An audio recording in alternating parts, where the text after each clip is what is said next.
Albano was the receiving clerk Just to clarify, Madam Witness, are all these people under your supervision and control? Yes, Your Honor. All right. Proceed. Thank you, Your Honor.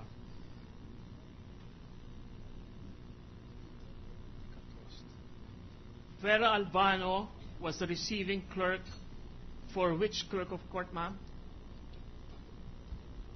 Probably during the time of, I'm not very sure, but probably during the time of Attorney Villarama, or maybe even Attorney Puno. And where were these SALNs kept? The ones that were filed before you became clerk of court?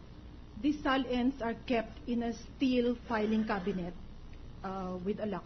And who has the key or the combination or control of this steel cabinet with a lock?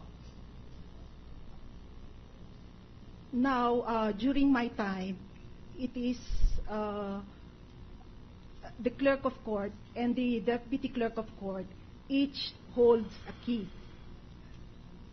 to the steel cabinet. And also, we just recently placed them in a vault.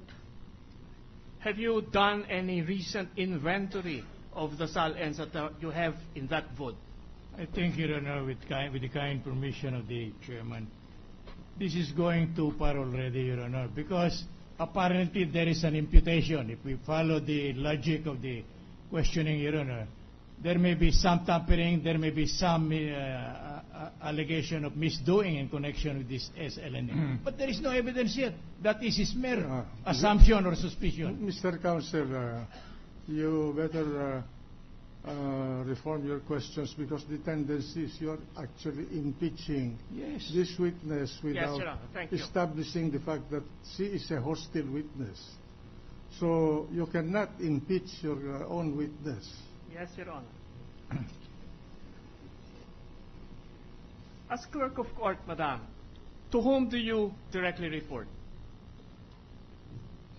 I have 15 justices to report to. But administratively, who is the head of the 15 justices? Is it not the Chief Justice? The Chief Justice, Your Honor. So administratively, your quote-unquote boss is the Chief Justice. Yes.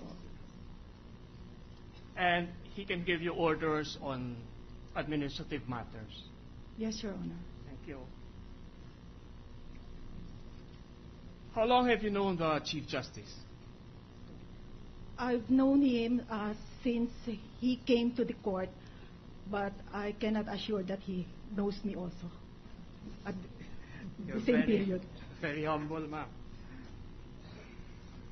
That's very complimenting, but not called for by the question, Your Honor. Please avoid side remarks, Counsel, so that we will not be disturbed by objections on these matters. Yes, Your Honor. Sorry. Are you aware, Madam Witness, of the resolution of the Supreme Court in 1989 in connection with the guidelines for the release or publication of the SALN?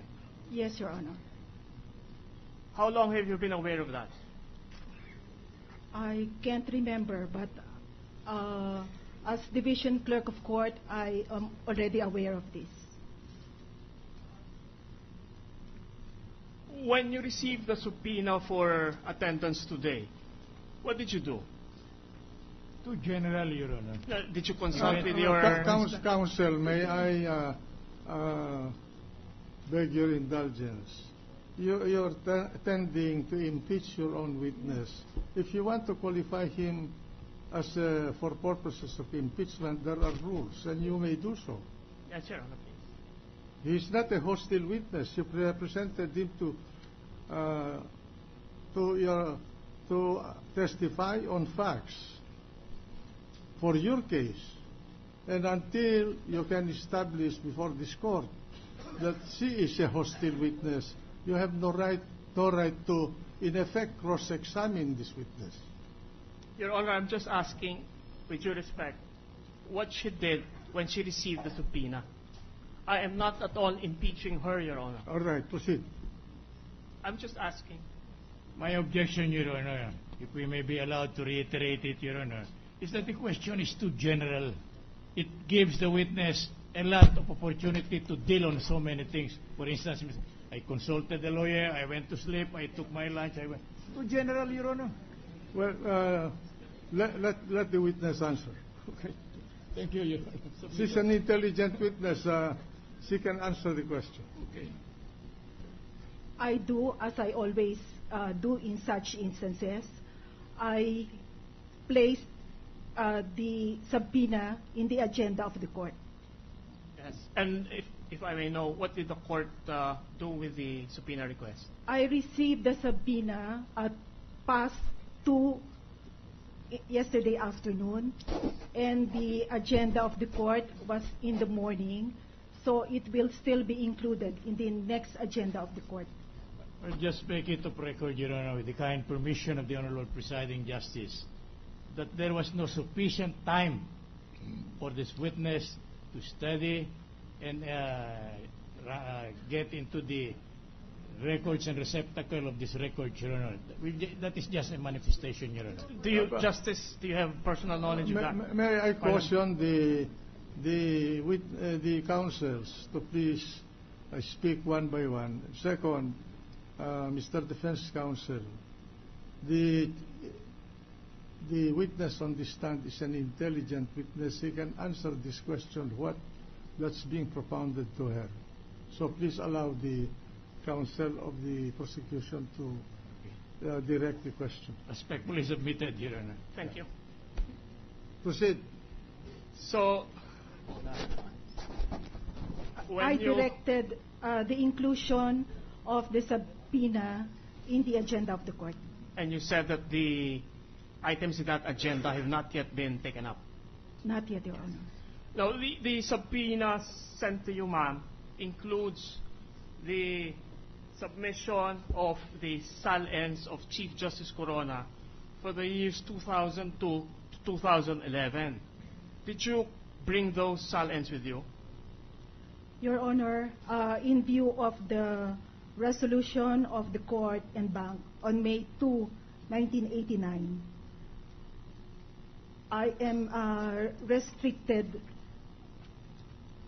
because it says here in one of the guidelines that all requests for statements of assets and liabilities will have to file it with the clerk of court.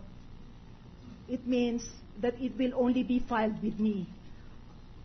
Whether or not it should be given will depend on the court, and it is not within my competence to decide whether the purpose of the request is within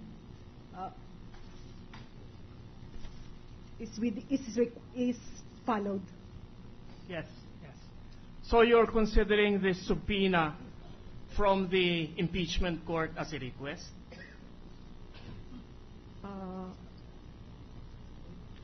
It's an order for me to produce the SAL-N, but then it partakes also of a request for the SAL-N. I do not have any discretion to decide for myself, being guided by this resolution of the court of May 2, 1989. You mentioned, Madam Witness, that you're familiar with the NBAC resolution of May 2, 1989. Yes, Your Honor. May I read to you number 2 of that resolution, second sentence.